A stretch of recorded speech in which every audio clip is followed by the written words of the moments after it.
Hi, I'm Ben Ferguson, and welcome to your AMAC Weekly News. It is official. Nancy Pelosi got together with Adam Schiff and Jerry Nadler and a bunch of their other liberal cronies, and they impeached Donald Trump. Don't worry, they're not excited about it. I'm not joking. I'll tell you that in a moment. But here's the thing. They decided to do this, and we have the play-by-play on what actually happened during the third ever impeachment of a president through the House in just a moment. And also, liberals, they were beyond excited about the idea of impeaching Donald Trump, but then when the day came, they acted like they were somber and solemn and sad at this occasion. There's just one problem. We have the video proving they were lying. They were happy they did this, and yet they tried to lie to the American people on the day they impeached Donald Trump. Finally, we know that this is an absolute coup attempt, and the liberals in Congress, they're determined to completely overturn your 2016 vote just because they hate Donald Trump so much. Well, now they're saying that no matter what happens in 2020, that's the election coming up, they're going to do the exact same thing again. I'll explain that story in just a moment. But first, a quick reminder. If you want to make a liberal angry, make sure you hit the share button and share this video with your friends on social media. Your AMAC Weekly News starts right now.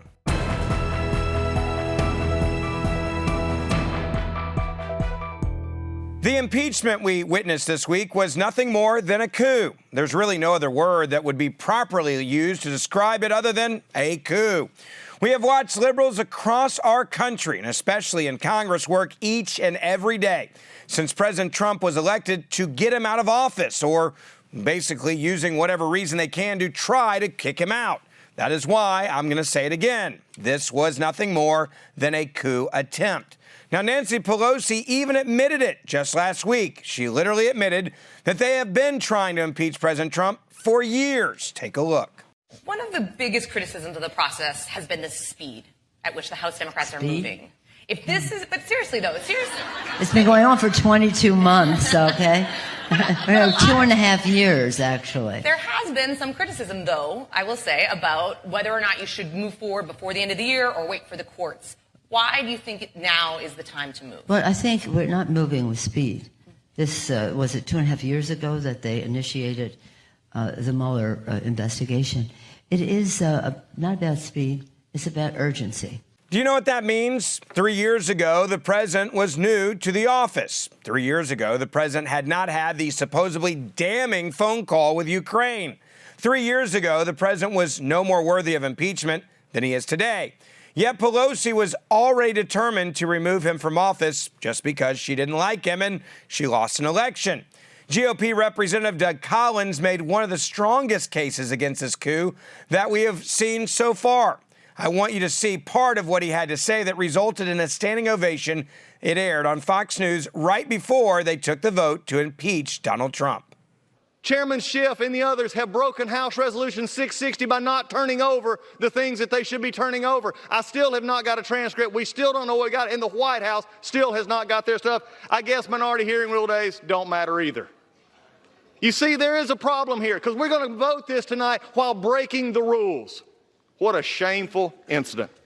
This majority leader also just said, wherever law ends, tyranny begins. But I will say this, in this House, wherever the rules are disregarded, chaos and mob rule actually begin, and the majority has taken that to a new level. It has been said today, where is bravery? I'll tell you where bravery is found and courage is found. It's found in this minority who has lived through the last year of nothing but rules being broken, people being put down, questions not being answered, and this majority say, be damned with anything else. We're going to impeach and do whatever we want to do. Why? Because we won an election. I guarantee you, one day you'll be back in the minority, and it ain't going to be that fun. Let me remind you that here's what the process actually says. There was no pressure. Look at the call. President Zelensky, President Trump, no pressure. There was no conditionality. There was nothing done to get the aid, and the aid actually came. There were 5 meetings. But when you look at it right now, none of which matter, because right now the dark cloud is descending upon this House. And I am fearful, Madam Speaker. When I look out in that abyss, I don't know what I see, but I tell you what I do see. I see coming off a president who will put his head down even through this sham impeachment, and he will do his job. He will put the American people first. He will tell them that I care about you. He will still put the economy first, and he will make sure this country stands strong. Now, there's something great about America. In this country, you are supposed to be innocent until proven guilty. Now, in this impeachment, the Democrats said that Trump was guilty, and they made sure he was given no opportunity to even protect himself or prove his innocence. That is why this is plain and simple a coup. I want you to listen to this from an interview with Representative Eric Swalwell on CNN. Send us the witnesses who you continue to block from us hearing, because unless you send those to us, we can only conclude that you're guilty, because in America, innocent men do not hide and conceal evidence. In fact, Wolf, they do just the opposite. They are forthcoming and they want to cooperate. And the president is acting like a very guilty person. The reality is, in this impeachment, there was no innocent until proven guilty used. That mentality. From the moment the president was announced as the winner of the 2016 election, liberals were starting to plot the coup attempt. Even the whistleblower's own lawyer tweeted out that the coup had begun. And that was just weeks after Donald Trump was sworn in.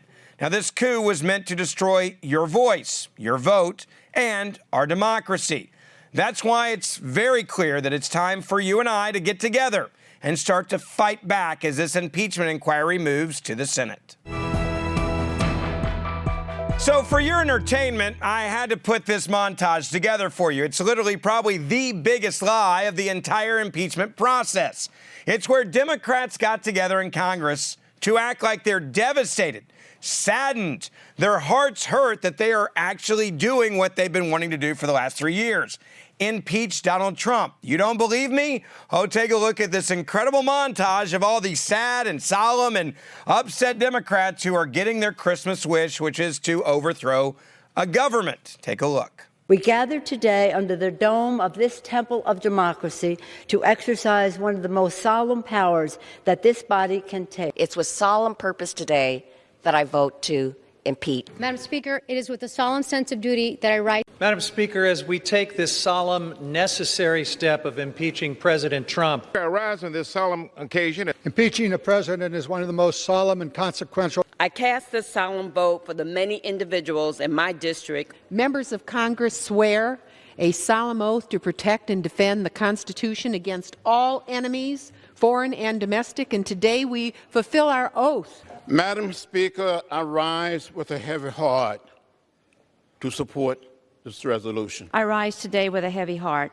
It is with a heavy heart, but a resolved one. Madam Speaker, it is with a heavy heart and a profound sense of the gravity of this moment that I rise today in support of the impeachment. Madam Speaker, I rise with a heavy heart.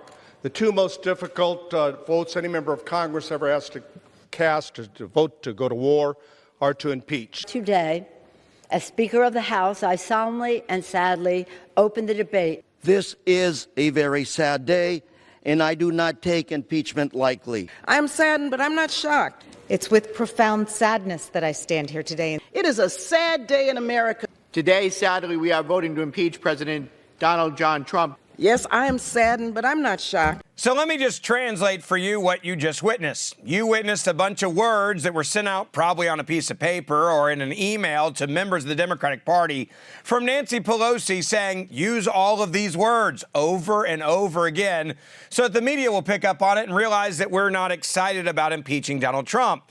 The words they use, solemn, heavy heart, and sad. All words used by liberals to express their, quote, grief over this coup attempt against President Donald Trump. Now, I've got one question for America.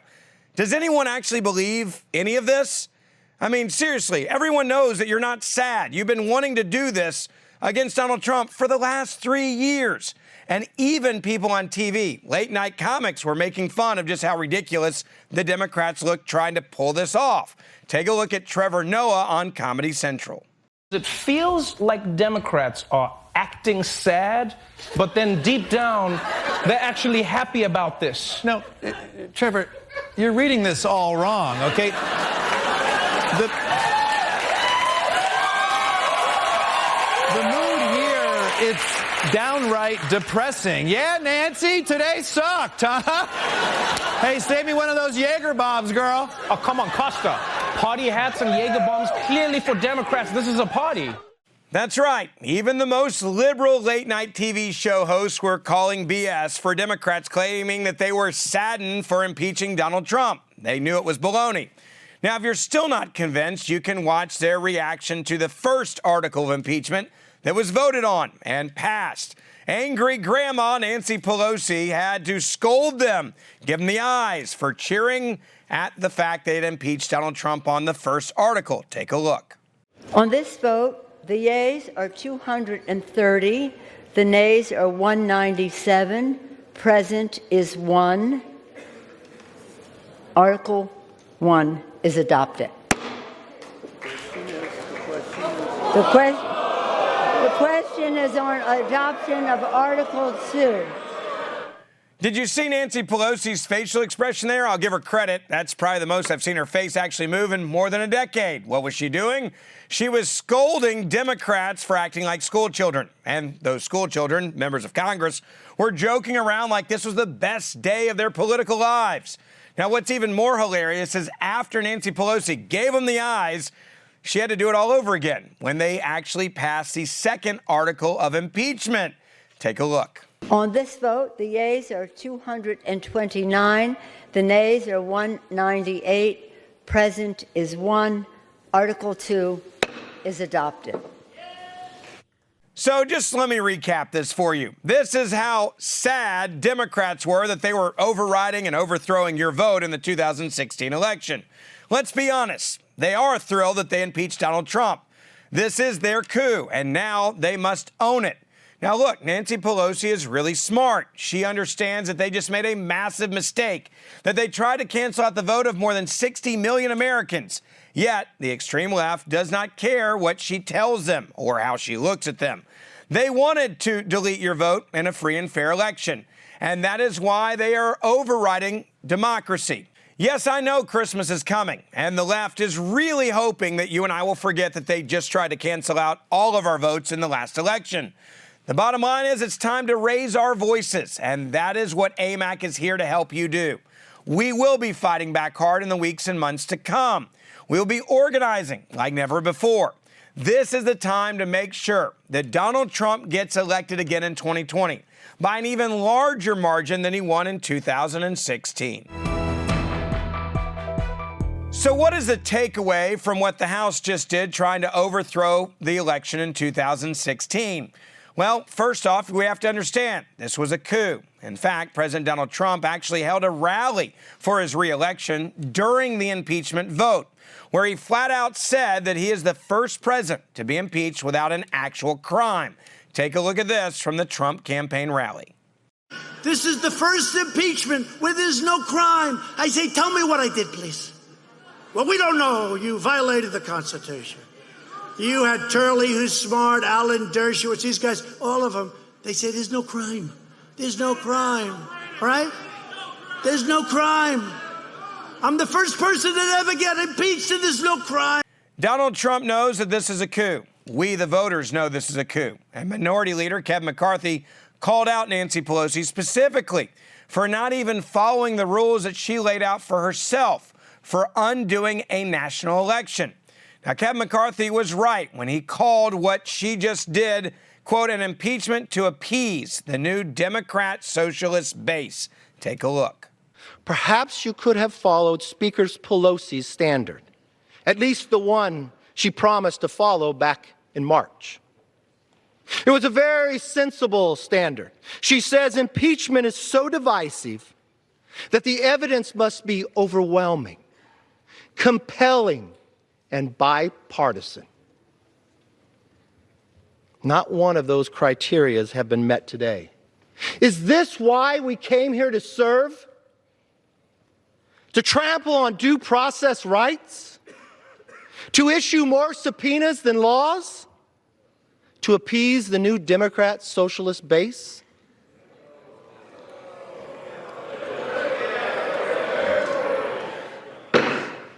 The liberals took this coup attempt so far that now they literally are attacking members of Congress One of them, Representative Louis Gohmert, they said was spouting Russian propaganda on the floor of the House. Now, the left will stop at nothing to lie to try to hurt President Trump and his supporters.